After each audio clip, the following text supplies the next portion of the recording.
In this video, we'll continue to talk about how to perform statistical inference for quantitative data.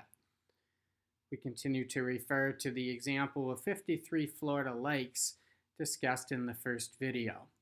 We saw that in the 53 lakes, the mean mercury concentration was 0.527 parts per million, and we want to know whether this provides evidence to say that the mean mercury concentration for all Florida lakes is higher than 0.5 parts per million, which would present an environmental concern. We need to answer the question of how unusual it would be to get a sample of 53 lakes whose mean mercury concentration is 0.027 higher than the overall average. We'll set up a hypothesis test, as we've done before for categorical data. Our parameter of interest in this case, however, is the mean mercury level for all lakes in Florida. We'll use the Greek letter mu to represent the mean.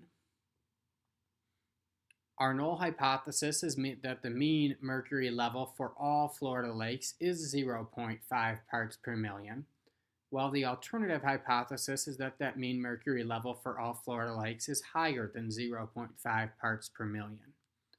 We saw in our sample that our sample average was 0.527 parts per million, and we'll use the symbol x with a bar over it, x bar, to denote the sample mean.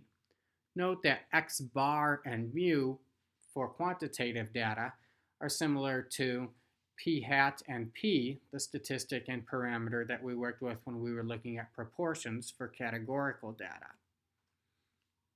To summarize the differences, for categorical data, our data came in the form of a category, while for quantitative data, it's a number. In a categorical situation, our parameter of interest was an unknown long-run proportion, while in quantitative data, we're interested in an unknown overall mean. We had a sample statistic p hat, a proportion from our sample before, and now when we work with quantitative data, it's the sample mean that's the statistic we'll be interested in. We saw in the last video that we can use a t-distribution to approximate the distribution of sample mean under certain conditions. We'll calculate a standardized statistic, or a t-score, using the formula you see on the screen, x bar minus mu divided by s over the square root of n, where x bar represents the sample mean, mu represents the value from the null hypothesis, s is the sample standard deviation, and n is the sample size. The quantity we divide by in the denominator, s over the square root of n, is called the standard error of the sample mean x bar. If we want to make a confidence interval for mu, we'll take x bar plus or minus 2 times that standard error, at least for a 95% confidence interval. And this formula should look similar to what you saw for proportions. Again, we take our statistic plus or minus 2 times the standard error. It's just the standard error formula has changed. We can calculate the t-statistic using the Florida lakes example, and when you see the numbers plugged in, the t comes out to be 0.58. Next, we look at where that statistic lies on our t-distribution, and we see it's pretty close to the center. Once again, the blue curve represents where we would expect this t-statistic to lie if the null hypothesis were true, that is, if the mean mercury concentration for all Florida lakes really was 0.5, and the red line shows us where our statistic is. At 0.58, it's not that extreme. It seems plausible that we could have obtained a sample statistic like we did when the mean mercury level really was 0.5. We can perform this test in R using the t-test command. And when we do this, we see it calculates the t-statistic that we saw of 0.58, and it returns a p-value of 0.28. That p-value is much higher than any standard we would use, maybe 0.05 or 0.1. So we will not reject the null hypothesis. We see that the probability of observing a sample mean as large as 0.58 parts per million, if the true mean mercury concentration for all Florida lakes is really just 0.5, is quite high at 0.28. We don't reject the null hypothesis, and we don't have enough information to conclude that the mean mercury concentration level for all Florida lakes exceeds 0.5 parts per million.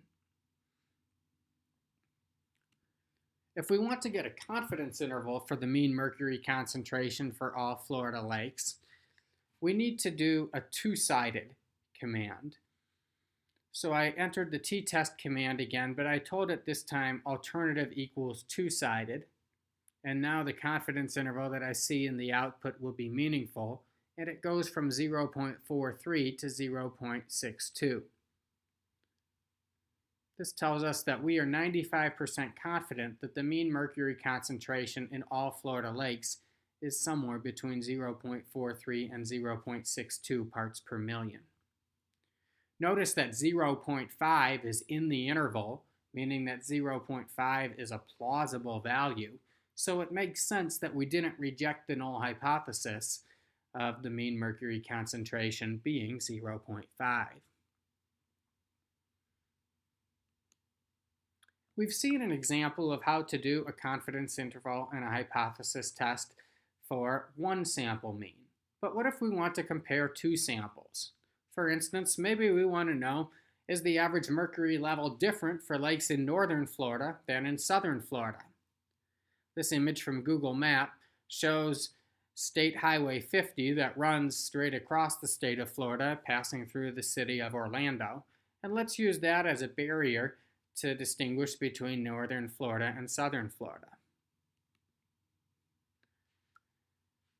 When we're testing for differences between two groups, our null hypothesis will be that there is no difference in the mean mercury concentration levels between the lakes in northern and southern Florida, while the alternative hypothesis will be that there is a difference. This is just like with categorical data. Our null hypothesis is always no difference. Now, let's look at our sample data. It turns out, if we look at the box plot, that in southern Florida, the mercury concentration seems to be quite higher than in northern Florida.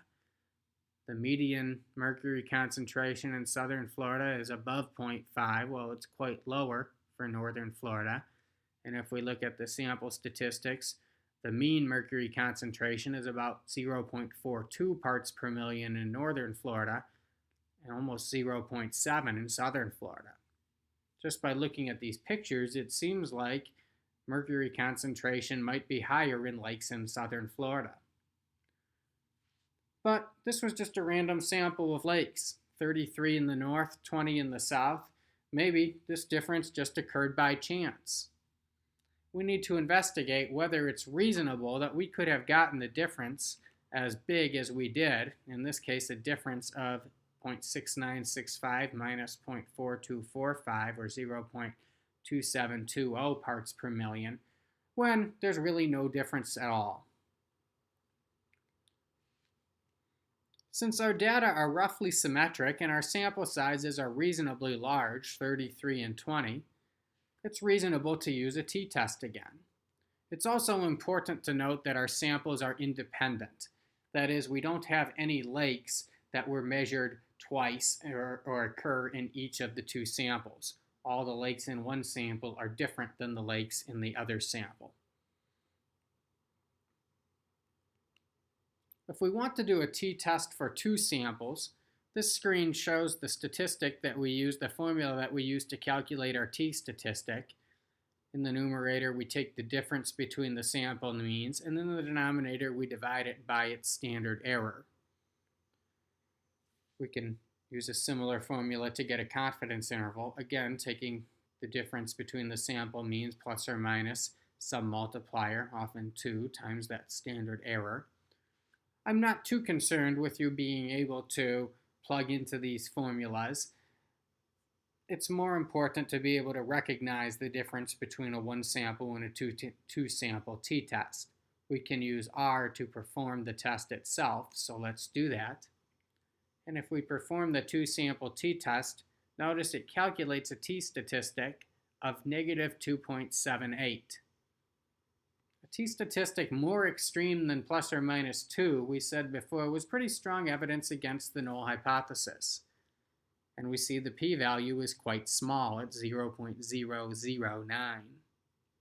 If we graph this t-statistic, we see our result at 2.78 is way out here in the tail. Remember that our alternative hypothesis was just that the mean mercury concentration was not equal. We didn't speculate on whether we thought it would be higher in the north or in the south.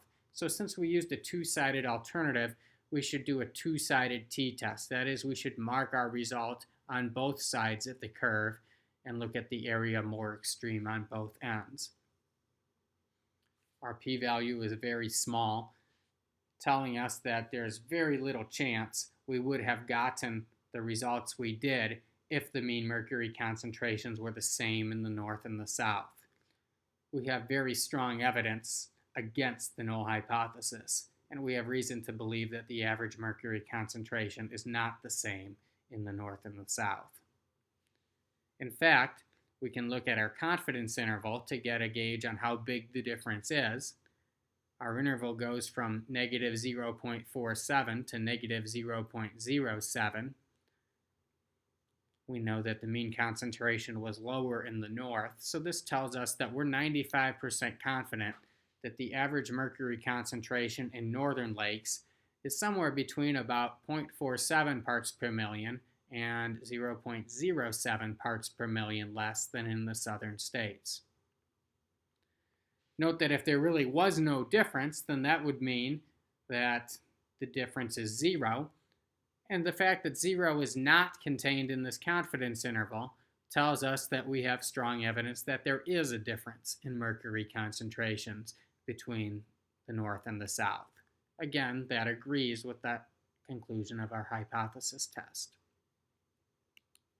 To summarize, in these videos, we've talked about how to distinguish between the distribution for a sample mean and the distribution for individual observations, how to explain the impact of sample size on variability of sampling distributions, test statistics, p-values, and evidence against the null hypothesis, how to determine whether it's appropriate to use a t-distribution to approximate the sampling distribution for a mean, to perform hypothesis tests and obtain confidence intervals for means using R, and to interpret the results of hypothesis tests and confidence intervals involving quantitative data.